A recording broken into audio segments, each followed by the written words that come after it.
I love singing that song because after a while, for me, it turns from a desperate and hopeful plea into comforting assurance. This is exactly what Jesus wants to do, and it is not hard for him to do. He's eager to remember me, to remember us. Throughout Luke's gospel, we see Jesus as someone who is radically focused on others. In his treatment of women and children in a culture that largely dismissed them. In his instructions to and modeling for his disciples in how they are to see and respond to the poor, who were often overlooked. In the inclusion of those who some traditionalists and religious leaders wanted decidedly out and excluded. In our passage, as he's being led to his death, and then in the act of being crucified, Jesus, even in these moments, is focused on others. Don't weep for me. I'm concerned by how awful things are going to be for you and the most vulnerable when things get worse, Jesus says. Father, forgive the people who are currently murdering me. They don't understand what they are doing. In his dying breaths, a criminal next to him reaches out seeking mercy. Jesus, remember me. And Jesus, in his dying breaths, offers it. Indeed, you who want to be will be in my presence, even in death. In a time in which powerful people, leaders in government, and even some Christian pastors are buying into and promoting this idea that focus on others, that empathy makes us soft and weak, and is somehow counter to the Christian message and life, I want to just take this opportunity to remind you and to say in the clearest possible words that there is nothing that could be further from the truth of the gospel. Further from what Jesus taught and demonstrated in his life and death. Empathy is not a liberal ideal. It is a deeply human moral value, a Christian value that recognizes every other person as one of God's beloved image bearers. Jesus is meek, but has a power that some don't understand. He's vulnerable and full of compassion, but with a kind of uncompromising, sturdy conviction that is just unfathomable to some. He's realistic about the worst in others, but instead of that recognition shielding him from a life for others, bound to others, his love for flawed and sinless people led him to the cross. This thing that's happening in pockets of our society and even in the church is the kind of misunderstanding that makes me particularly grateful for our book of confessions. And I bet that thought has run through your mind. Probably not, but it has made me grateful for our book of confessions, these historical documents that help us see what the church has held as essential throughout the decades and the centuries. Now, to be clear, the word empathy doesn't show up even in the later creeds and confessions, but the call to look to and emulate Jesus does throughout. In fact, I want to play a little game with you. It's called How Well Do You Know the Presbyterian Book of Confessions? Do you want to play this game with me? It's pretty simple. I'm going to read a phrase, and you just have to identify which creed or confession it comes from. But I'm going to make it much easier than you're imagining right now. You just have to choose from two, 50-50 chance. And I'm going to give you the same ones. The Apostles' Creed, our oldest and shortest confession, or the brief statement of faith, one of our newer confessions from 1983. It's just a little longer than the Apostles' Creed. These are all lines from one of those two statements of faith about Jesus. Are you ready? I'll ask you which one it is. Jesus proclaimed the reign of God, preaching good news to the poor and release to the captives. Apostles' Creed? Brief statement of faith? Look at you. Good job. All right. Teaching by word and deed and blessing the children. Apostles' Creed? Brief statement of faith? Right again. Healing the sick and binding up the brokenhearted. Apostles' Creed. Brief statement of faith. Eating with outcasts, forgiving sinners. Apostles' Creed. Brief statement of faith. All right, one more. Born of the Virgin Mary, suffered under Pontius Pilate, was crucified, dead, and buried. Apostles' Creed. Brief statement of faith. Look, you all are excellent Presbyterians. You know the Book of Confessions. Well done. In all seriousness, did you hear the difference? I want to read that progression again from the Apostles' Creed. Jesus was born, suffered, was crucified, dead. What's missing? Yeah, his whole life. His whole redeeming life. What about the teaching and the healings and the miracles and the meals? That's true.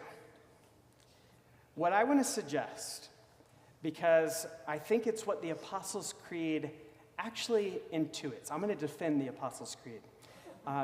What Luke has been preparing us for in these texts throughout Lent, and really throughout his entire gospel. What Palm Sunday gets us ready for, what the Apostle Paul teaches again and again, and what we see clearly in this morning's passage is that the cross, the crucifixion of Jesus, is the single clearest self-revelatory action of Jesus, the self-revelation of God that we have. Now, I'm going to try to unpack that a little bit. Jesus' final week before his death began with a procession, the triumphal entry that we enacted just a few moments ago. This procession included Jesus on a colt, shouting crowds, disciples, cloaks spread before him, and angry, onlooking Pharisees. Here at the end of that very week is another procession scene. Simon of Cyrene carrying part of the cross, wailing, mourning women, 2 criminals to be crucified alongside Jesus, and a crowd, some silently watching, some scoffing leaders, some mocking soldiers. In that first story, that first procession, Jesus entered the city to shouts of, "Blessed is the King who comes in the name of the Lord." And here he is, that same king, in this other procession story, the King of the Jews, they sarcastically inscribed, crucified.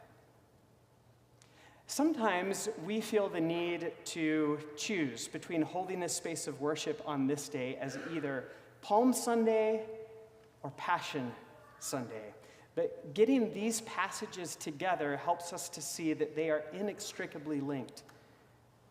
Within that link, we see the true nature and meaning of discipleship. In our passage that I read from Luke 23, several models of discipleship are held up. We have Simon of Cyrene doing the very thing that Jesus had told his disciples on multiple occasions that they must do: pick up their cross and follow after Jesus. We have women faithfully following Jesus together, their hearts aching for him. We have a would-be disciple, the penitent criminal, showing that Jesus' mercy doesn't remove suffering, but it puts it into perspective. And we have the one to whom we are discipled, Jesus, the crucified God. One of the most significant theologians of the past century, Jürgen Moltmann, gave that title to his most notable book, The Crucified God. It's a provocative title. In it, Moltmann says, when the crucified Jesus is called the image of the invisible God, the meaning is that this is God. God is like this, crucified. The cross is neither an anomaly nor an embarrassment for God, and it shouldn't be for us. It is the definitive self-revelation of God. That's why, even though I love those phrases from the brief statement of faith about Jesus' life, blessing children, healing the sick, eating with outcasts, I think it would be accurate to say that the Apostles' Creed doesn't shortchange us as much as we might initially think. It misses a lot of details about Christ's redemptive life that the brief statement includes, but it has the cross. This is where we see Jesus at his most godlike. I'm going to say that again because this is an outrageous, scandalous claim. The cross is where we see Jesus at his most godlike. Do you know what I mean by that? Here's an example. I did clear this with Shannon before. So Shannon is always Shannon in a wonderful way. But I would say, and I think she would agree, that Shannon is her most Shannon-like when she is sharing pictures that she's taken to illumine the way that God is at work in her life to help others connect more deeply in their relationship with God. Are you with me? That's Shannon at her most Shannon-like. On the cross, we see complete faithfulness, voluntary self-emptying, self-giving love, life-giving suffering, and transformative power in humility, and the reversal of our defeat and our hope for resurrection. The cross was not a last-minute reversal or late discovery for Jesus in the face of death. He lived this way from the beginning, a life of humility and obscurity as a carpenter. And then when he began his ministry in the wilderness, when he was tempted by the adversary to become relevant, spectacular, powerful, he said no. And he spent his years in ministry living a life for others, confident in his own unearned belovedness. Almost as outrageous and scandalous is the message that disciples, those who would follow Jesus, are called to emulate his life. And we've turned to and been on the path to the cross throughout Lent. That path leads to just one place, to the cross. We don't have to guess about what walking that path will be like, what that life will look like, called to conformity to the crucified God.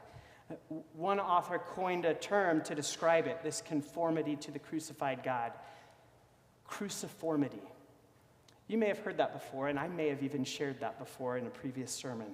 Lives lived in the pattern of the cross. This kind of life is not easy, but it's beautiful. All too often, the radical, self-emptying, others-focused love of cruciformity is not even effective. Most of the time, nonviolent, vulnerable self-giving and sacrifice does not and will not change another person. It won't stop violence or bullying or self-absorption. It's sometimes met with joy, with fascination, with curiosity, even with wonder or changed hearts and celebration. Even when it's not, when it's instead met with indifference or anger or misplaced retaliation, there's a beauty and even a joy in the faithfulness for those who are either courageous or foolish enough to commit their lives to it. to live a life unbound by ego and results and effectiveness and upward mobility, to embrace the freedom of living as Jesus did, focused on others. I want to end with a story that I just heard last week. I was at a pastor's retreat down in the Texas Hill Country that was put on in part by the Eugene Peterson Center, I think I forget the full title, for Faithful Action, something like that. At the conference, one of the speakers was a Eugene Peterson expert and actually had become a Eugene Peterson friend. Do you know Peterson? He wrote The Message and many other books that if you go into any pastor's study, they have like 30 of his books. Just me or no? This man told the story of Peterson and his wife Jan, who would often host people at their home in Montana on a lake. They had a well-known singer-songwriter at their home. This was in the early 2000s, the early days of the internet and of Google. Probably not the earliest days. Eugene and Jan were a little late to most technology things, but they had just learned about Google. And this musician was telling them about it. And Jan said, "You mean we could type Eugene's name into the computer and in front of us would appear all of the results, like everything that anybody has ever said about Eugene?" And the artist said, "Yeah, that's what would happen. That's how it works." And she said, "Okay, let's do it." And they typed Eugene's name in, and instantly, of course, page after page of results appeared on the screen. Eugene reached over, silently, without saying a word, grabbed the top of the laptop and gently closed it. And he walked into another room. And he was there for a while. Later, Jan came to him, and Eugene said, I want you to know I'm not mad at you. But my ego has a hard enough time in this world without worrying about or wondering what people around the world who I've never met think of me. I don't need that, and I don't think anyone needs that. Now, that's a small, simple example, a small gesture, but it's one that I think exemplifies the refusal to puff ourselves up and to allow our egos to blur or remove our focus on others, even others who we don't think deserve our consideration or our empathy. On our journey to the cross, we see Jesus. We see God most clearly and vividly hanging on the cross, devoid of ego, a life poured out for others. And God can look upon the cross and see Jesus, humanity as it should be, and love us, because it's there that Jesus identifies himself with those we most wish he wouldn't, the undeserving, the ego-full, the empathy-less, them, and us. That's where Jesus identifies himself with us. The criminal next to Jesus recognized that what he and the other criminal deserved is not that kind of Messiah. But this is the kind of Messiah that we need. And it's the one that we have. Thanks be to God. Amen.